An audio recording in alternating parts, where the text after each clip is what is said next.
দেখো, জামাই ষষ্ঠীর একটু খাওয়া দাওয়া না হলে হয় না, তো এক হাঁড়ি পায়েস হয়েছে। আর এইখানে চানার তরকারি, ওই কাবলি ছোলা যে হয় সেইগুলো তরকারি করেছে, আর সুজি করেছে মা। আর কিছু ফল, এই যে মিষ্টি দই, লুচি, আর কিছু ফল দেওয়া হয়েছে, যেমন কলা, তারপরে কমলা লেবু, আপেল, খেজুর, পেয়ারা, এইসব। আর একটাই মিষ্টি দেওয়া হয়েছে, কারণ আমাদের বাড়িতে বেশিরভাগই সুগার পেশেন্ট, তাই জন্য। আর এই জন্য একে একে করে ছোটো মাসিমণি, বাবা, আমি, মা তো তৈরি করছে, আর আমরা সবাই মিলে সাজাচ্ছি। সাজিয়ে মানে একটা প্লেট যাতে সুন্দর দেখতে হয়, তাই জন্য। এইটা হচ্ছে আমার সবথেকে প্রিয় জিনিস, যেটা হচ্ছে মিষ্টি দই। কার কার মিষ্টি দই খেতে ভালো লাগে বলো আমাকে। মানে আমার মিষ্টি দই সবচেয়ে প্রিয়।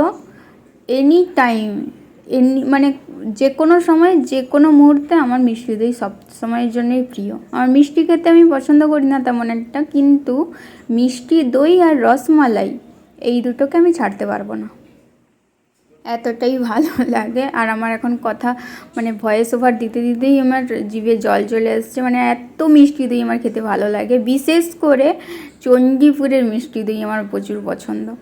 অন্যান্য আমাদের এখানে বালিচকেরও মিষ্টি দইও আছে, মানে নিয়ে আসে, কিন্তু আমার অতটা ভালো লাগে না। এটা দেখো, এটা দেখতেও খুব সুন্দর, এটা হলুদ কালারের হয়, মানে কেমন একটা। আর এইগুলো তেমন একটা ভালো লাগে না। এই যে দেখো, লাস্টলি প্লেটটা এইভাবে সাজানো হয়েছে, লুচি, সুজি, কমলালেবু, কলা, আপেল, রসমালাই, এইসব।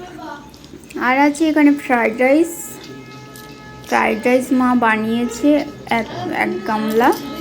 তারপরে এখানে আছে দই কাতলা, আর আছে মাছের, মানে ওই কাতলা মাছের মুড়ো দিয়ে এই যে ডাল, মানে ঠান্ডা হয়ে গেছে তাই শর্ট পড়ে গেছে, খেতে বসে গেছে, লেবু পড়ে গেল।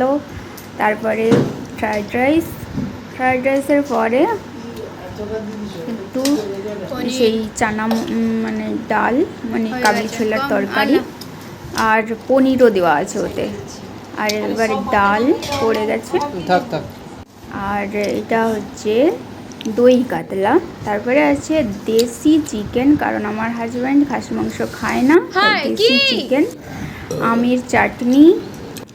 তারপরে আছে রসগোল্লা, কালোজাম, দই, মিষ্টি, পায়েস, আরও আছে শেষ পাতে আছে পাঁপড়।